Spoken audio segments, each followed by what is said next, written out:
This is another video.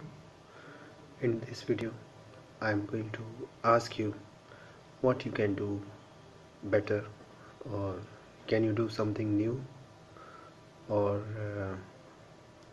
is there something you really think that you can do quite well. I don't mean just for competition. I mean, is there anything which you don't feel that after this I will do something else, after this I will do something else, or something which you may do maybe after every stressful activity? So is there something like this, something which makes you feel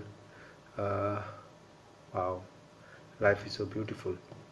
Now I don't mean that only listening to music can make you feel that happiness, because even music can change. Your taste may change. You may not listen to the same piece of music for hours on end, and sometimes music becomes boring.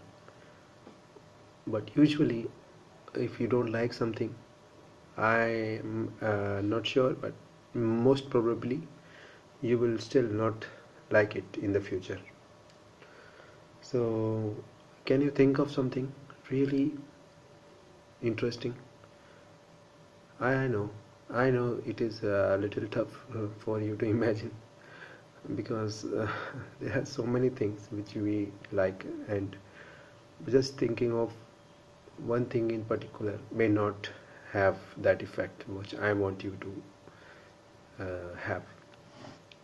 So don't worry, we will continue with our reading.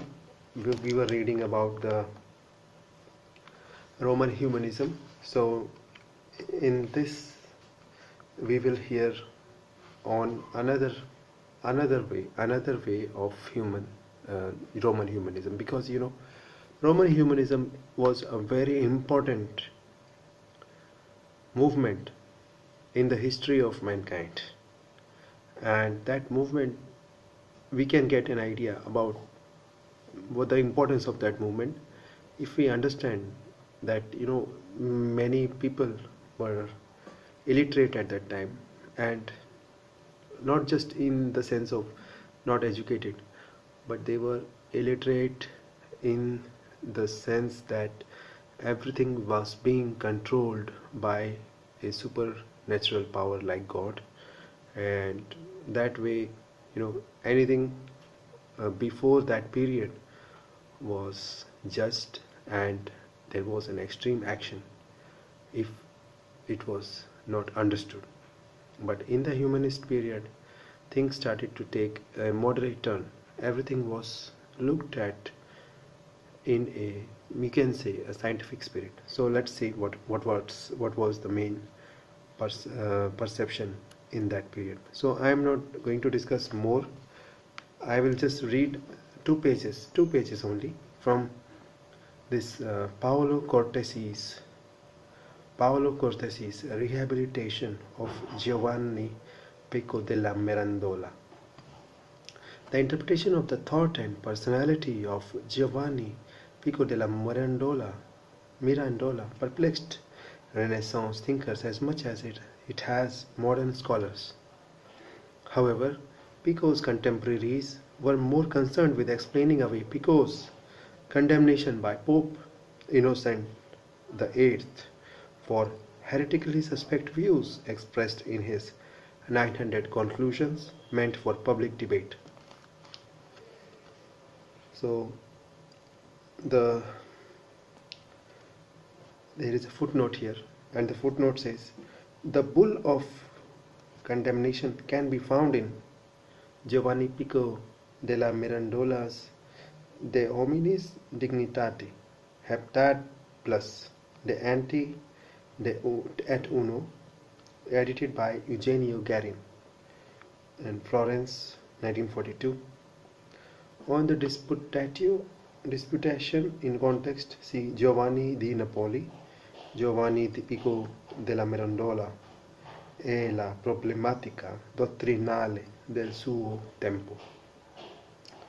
Rome, 1965, chapters 2 and 3. De Lubac, opposite citation, chapter 2. Une controversie sur l'origine à la Renaissance. Jopic de la Mirandola et Pierre Garcia, edited and translated. Henry Crouzel, it's a French edition, from Paris, 1977. Conclusiones Sive Thesis DCCC ...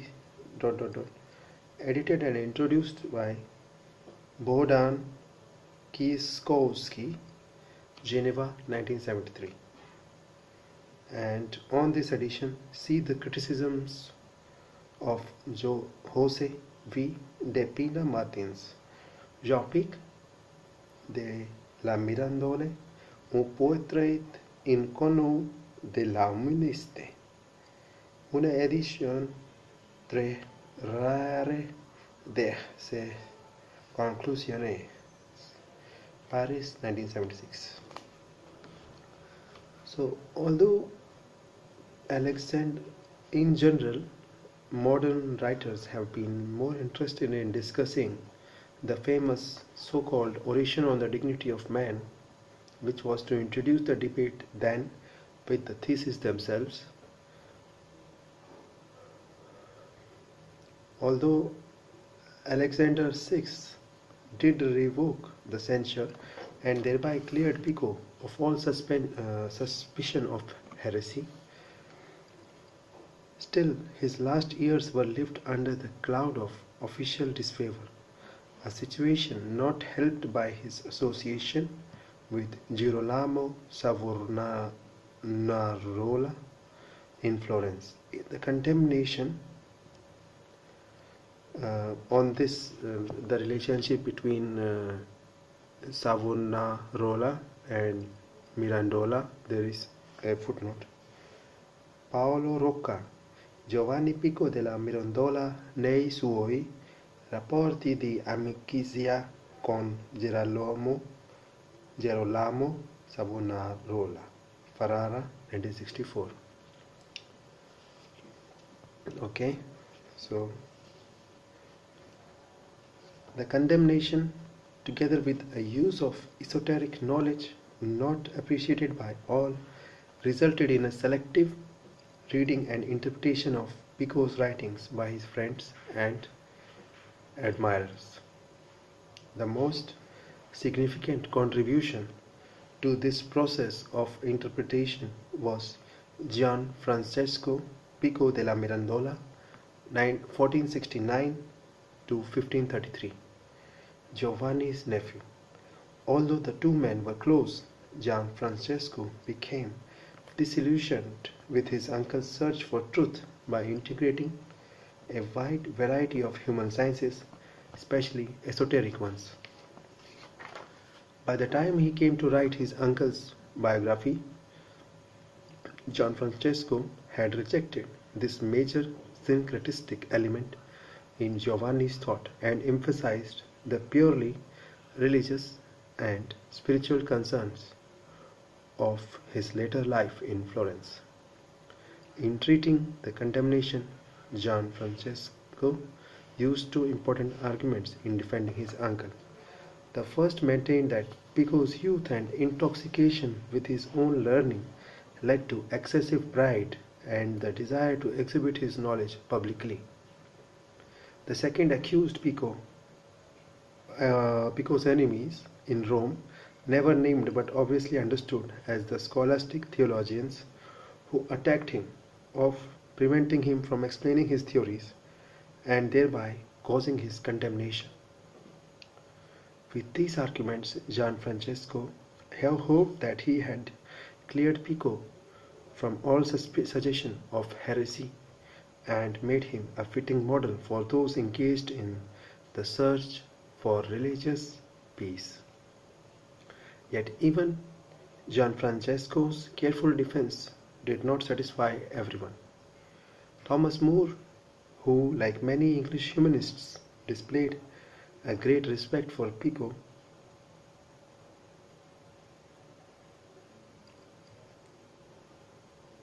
And this there is a footnote here. Pico, Robert Weiss has written a book, Pico e l'Inghilterra in la opera e il pensiero, volume 1, pages from 143 to 152. So, translated several of Pico's shorter writings and Gianfrancesco's biography, 1510. There is another footnote here, and it shows, see Giovanni Pico della Mirandola, his life by his nephew Giovanni Francesco Pico. Also 3 of his letters, his interpretation of Psalm 16th, his 12 rules of a Christian life, his 12 points of a perfect lover, and his deprecatory hymn to God, translated from the Latin by Sir Thomas More, edited by J. M. Rick, London, 1890. On Moore as a translator of Pico, see David Maschel, Robert Gaguin, and Thomas More, translators of Pico della Mirandola. Bibliothèque de Humanisme et Renaissance, 37 by 1, 1975, pages 63 to 68. In the biography's discussion of the 900 conclusions and the condemnation as elsewhere in the text, More did not mention all of Pico's scholastic and esoteric studies detailed by Gianfrancesco, although he did faithfully render the 2 defenses. In other ways, More abbreviated Gianfrancesco's work with the effect of undervaluing the philosophical and esoteric elements in Pico's thought and stressing its orthodox, religious and moral values. Thank you so much. So this was an introduction to Pico della Mirandola's defense by Paolo Cortesi. It's a chapter in the book. This is the book, John F.D. Amico, Roman and German Humanism. Thank you. We will continue it in the next video. Thank you so much.